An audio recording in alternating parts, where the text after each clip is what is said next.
pole position is always nice. For sure, the most important is tomorrow on the race, so we need to keep working. But we have a solid setup for tomorrow, so it will be a nice race.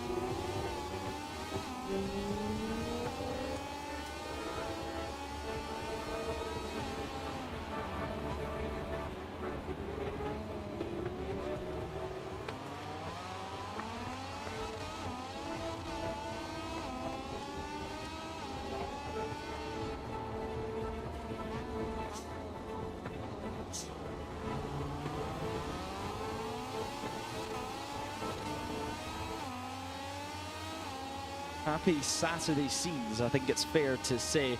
Guitarro starts on pole position, a 1:38.76, and well, I think it's fair to say as well, with just 15 laps, this race is going to come away just as quick as what it started. I mean, it's not going to be a long race for these guys on the 600cc machines. It's not at all. It's going to be 15 all-action laps. They won't have much chance to break. Even the high-speed section at the back of the circuit, you can't rest because you have one small straight and then you're into Cavone and then you're into turn 12 and it's turn 13 and then it's turn 14, which is crucial. There's very little time to rest at this circuit. And this race could be a crucial race in the championship. Now, of course, Guitarro sits P2 in the standings, 47 points to his name. Iker Garcia sits 54 points. Now, if, of course, Guitarro was to win and Garcia was to finish second, there wouldn't be a championship change, but just 2 points would separate them then, as Alberto Garcia starts from P2. So Alberto Garcia, he'll be looking for a good result here at Misano. And, well, as we said, it's going to be all-out action over these next laps. And Quintaro in qualifying, it seemed like he was happy enough to do a lot of the running himself, so he clearly is confident over his pace. He is, yeah. We've said it before about other Italian riders, but they've probably done thousands of laps here across their career, so it's a good chance to use that knowledge to full advantage. Ricardo did that in qualifying, now he needs to do that in the race. Yeah, he needs to piece it all together, and of course, just one opportunity for him to piece it together. The Stock European Championship always treated to one race across the weekend, and it just means those 25 points are ever so important. Everything they've built for in free practice, everything they built for in qualifying, all comes down to this. And if you're not able to perform in the race, or you have any technical issues, or you make an error, all of it's for nothing. Especially when you're at this stage of the season, you only have 2 races left after this. 25 points is a huge margin to make up when you only have 2 races left. So you will not want to lose any points at this stage to your rivals, especially when the fight at the front is so close.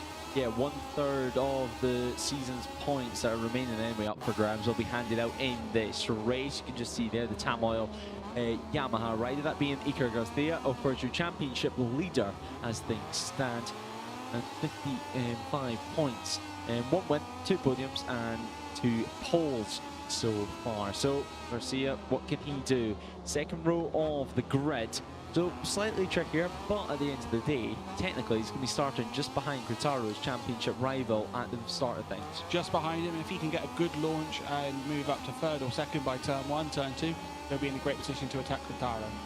Now continuing our way down the grid, Falinghi, of course, another one of our Italian riders. He was leading all the way back at Magny-Cours, but a crash in the tricky wet conditions saw him DNF from the race. But time and time again, he has shown real signs of race winning potential this season. It just hasn't quite got that final piece of the puzzle yet. Yeah, it almost hasn't clicked the final bit that he needs to be on the top step or even on the podium.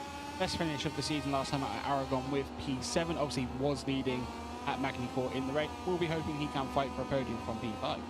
Yeah, well, Tibor Eric Varga, such an impressive rider so far this season. 2 podiums in a row. He comes into this weekend pretty confident, you would say. He is in form. He's made a step up in the last couple of rounds. 6 on the grid, perhaps a bit lower than we've been kind of used to at Magny-Cours and Aragon. He was 2nd and 4th. A good chance for a podium from the 2nd row. Yeah, of course, starting from the 2nd row of the grid. And now we'll continue with that team. Here is Venturini. Now he heads 3rd row, of course, 1 win so far this season, 13.5 points to his name.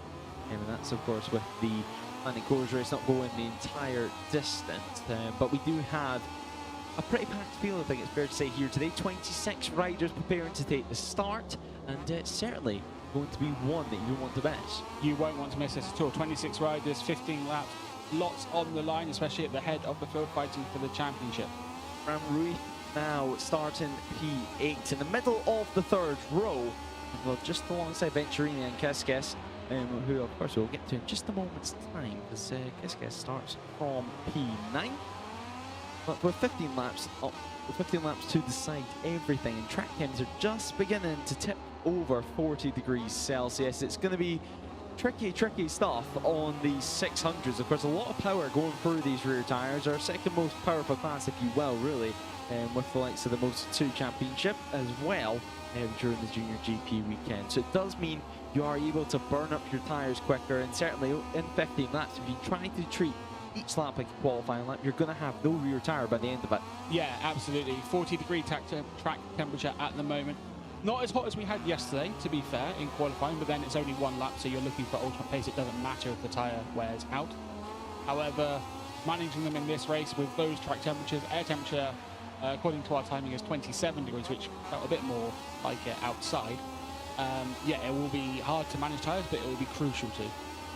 Now the marshals just preparing things for the start of this one. We're not too far away from being able to get going. It's just tipping towards 4 here at Misano. So later in the race day, they've had all day to think about this. Of course, no morning warm-up or anything like that. It's straight into the race in action, just showing how crucial, first of all, the sighted lap is, and now how crucial this warm-up lap is, which is coming in around 3 minutes time. Yeah, the 2 laps that they've had, well, the 1 lap they've had, the 1 lap they're about to have before they go racing is pretty much all they have to evaluate conditions. Obviously, some will have teammates from other classes that they can speak to, or friends, or riders that are friends that they're probably getting information from. But in terms of how it actually feels, the sighting lap and the warm-up lap are the only ones where they will actually feel it. Yeah, exactly. And I think in this type of situation, the more friends you have in the pad, the better. So the more opinions that you can get. Certainly, some of the riders that have been out on track more recently, or certainly the riders that have put more laps on a tyre so far today. But now, well, the teams start to make their way off the grid. We're not too far to getting going. A couple of riders now putting on their helmet, getting ready for things to get going. And well, that is one of our face racing riders. That's Adrian Rodriguez, starting from P13 on the grid now. He's going to be going alongside Emmanuel Brinton and Passanese in P14 and 15. So no matter where you look, it's a stacked grid. It's a stacked rows of the grid anyway. Talented up and down this field, but there's, as I said earlier, perhaps not out of position as such, but will feel like they could be maybe a row higher up. But it's a bit jumbled up, this grid, and we'll see how it plays out over the 15-lap race. Yeah, and exactly. At the end of it, we'll see how the championship order actually looks, because we're speaking about how well the likes of Quintaro can do, but if there is a mistake, it could well and truly be the end to a realistic championship bid for some riders here today, as we're not too far away from getting going.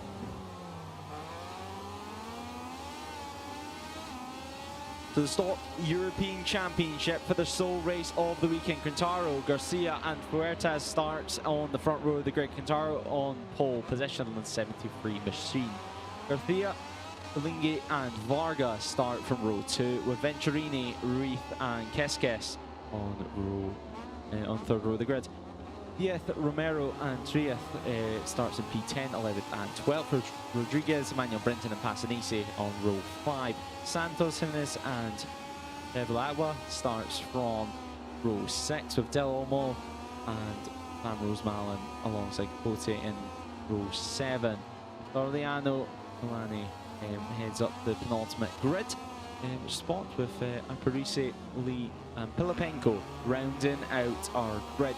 9 rows of riders here in the Stock European Championship, and now, well, it's time to go racing after a quick warm-up lap, which of course will be led away by Quintaro, your pole sitter.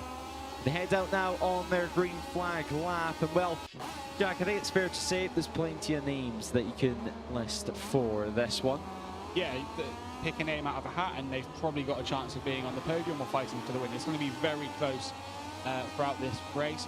It'll be interesting to see who gets a good start. If they're able to build a gap on that opening lap, that could be crucial.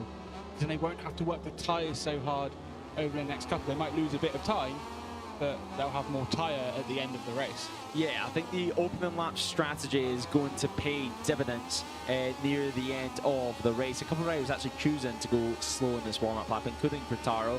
So he's going to drop back right to the back of the field. He'll be probably one of the last riders to pull into their grid slots, but you know, it gives him a bit less time to wait on the grid, gives him a bit less time as well to get in his own head. Of course, this being our final race of the day for the Junior GP paddock. My name is Lewis Ray, joining me, of course, being Jack Amy. And well, we've got an exciting 15 laps ahead of us. We've just looked at the temperatures. They certainly feel higher while you're out and about in the paddock with the sun beating down on you. I don't think there's been an inch of cloud cover across this circuit for the entire day, which isn't a bad thing, certainly, if you're just watching on as a fan. But for these riders in leather suits and helmets, it's going to be so warm. Yeah, you can see when riders get into Parc Ferme after their races that they just want to down a lot of water, cool down very quickly, get rid of the sweat that's built up on their heads. It is very warm out there, even if you're not riding. So on a physical bike, it's going to be even harder. As now we look at the championship standings, less than 10 points separating Garcia and Gritaro. Gomez sitting in P3. But what a day we have had so far, and what better way to cap it off than the Stock European Championship. Testing his brakes, I think it's fair to say, was Gritaro. They're making sure everything is working. Doing a little stop here too, as now we'll peel into his grid slots, and now we're not too far away from getting going. Of course, the start marshals will make sure everyone's in the right positions. And the tension will rise before the revs scream to their maximum. They bounce off the rev limiter, and then we can go racing. Tension high on the grid. You could cut it with a knife, as the officials wanting to check everything's okay with the number 44, and it looks like we are good to go. The green flag does wave at the back of the field, and the red lights will now appear on for us to get going. The red lights are on now. A good start there for Gritaro, although the front wheel is up in the air. Hopefully it hasn't affected his drive too much. It certainly hasn't. Number 73 leads the way into turn 1. Fellini trying to get his way through the order as well. So is the number 10 up into P4, up into P5. Is a big moment from your leader, from your pole sitter. Gritaro drops down the order. P4 now after a moment on the rear towards turn 3. He slots in, and now it's time to regain his composure for turns 4 and turn 5. Battles going on behind him, as it looks like it's been a great start for the likes of Garcia at the front of the field. Now we power out down the back straight. Garcia sits in P2. Huertas leads the way. Gritaro got back into P3 ahead of Venturini at turn 6, so instantly responding after his big moment, but has lost the lead of the race. A little bit of a gap to bridge, but not too much to worry about at this stage for the number 73. Yeah, after that mistake, it's essentially just like making a bad start off the line. It's not lost him too much time, but it was very lucky he was able to keep that Yamaha on 2 wheels, as now he comes out of turn 10. Towards turn 11 we come now, and on these stock European machines, it is incredible to watch them through Carboni, drifting it all the way around towards turn 12, and then heavy on the anchors for turn 13, carrying as much corner space what you dare. Now breaking on the curves, attacking though is Garcia at turn 14. He's got it stopped, and can he make it stick? Yes, he can is the answer for turn 15 now. Yeah, Garcia ahead of Fuertes at the end of this opening. That Putaran at turn 16, that would be an impressive move. He almost looked for 2 for 1 there, but gains 1 place in P2. Now has to run on Garcia into turn 1. Is he going to outbreak the number 31? Not this time. And actually ends up defending P2 more than attacking P1.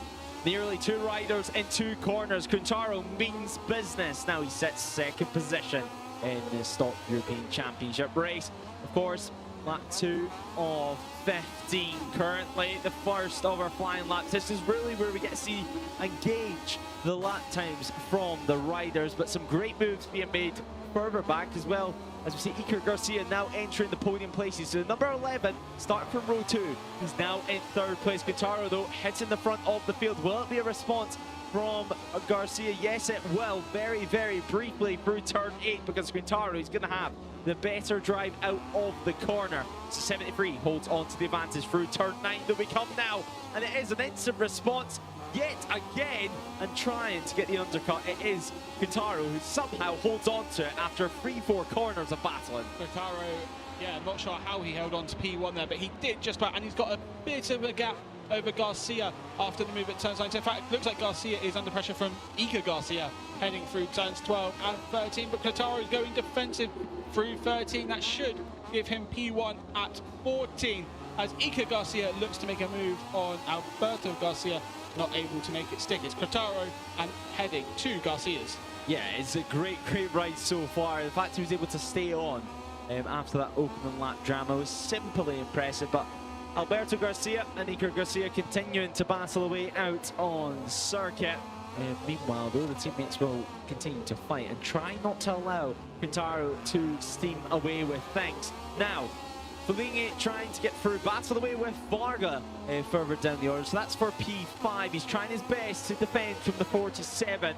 But looking round the outside through turn 3. He'll be on the outside again for turn 4. But how brave will Varga be on the brakes? Not brave enough is the answer to that one. Emmanuel Brinton just a few places behind that one, with Ventimini as well now up into P7. Sensible from Varga to back out once he realised he only had the outside line at turn 4. That's a move that is never going to come off, especially not on the opening. That gives him a chance to settle in behind Fellini, see how he goes, see where he might be stronger to make a potential move. Now, let's keep an eye on this gap, because this gap is rising and rising rapidly. Perhaps that's why we've seen a little bit of urgency from Iker Garcia. Perhaps he knew the pace that Quintaro had and how quick he could go in these early stages of the race. 13 laps now remain, 12.5 in reality. As well, the number 18's been given two long lap penalties for a jump start. So the number 18, a very disappointing end to his race. That's Passanese, who has to take those long lap penalties. We've also had the retirement for Rodriguez on the 44. Now, we've seen the officials having a quick check with him on the grid, but he retired at turn 5 just a few laps ago. On the green briefly there was Quintaro. He needs to be careful at that one, because we have seen penalties handed out so far today. He does need to be careful. He'll get a track limits warning at this stage. He keeps using the green part of the runoff. Going on the blue is not an offence. Going on the green consistently is. It was just a quick look from Varga on Fellini there. Doesn't make it stick at turn 1 and settles in behind him at turn 2. Just to go back to the track limits, and if you go on the green on the final lap, you will be demoted